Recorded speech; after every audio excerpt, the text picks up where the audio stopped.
Let's look at the next question. I have one cell that's formatted exactly the way that I want, and I entered another number into a different cell.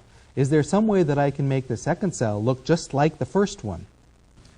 Excel has a really very cool feature for copying the format from one cell to another. Let's suppose that you put another date into this cell,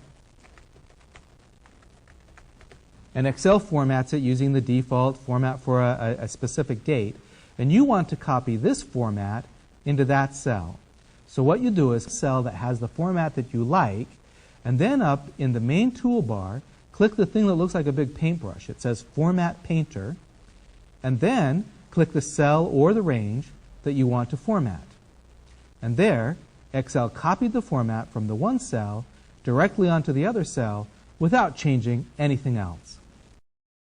Formatting cells is an important technique.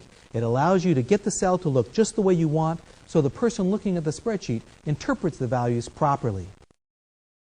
In addition to formatting the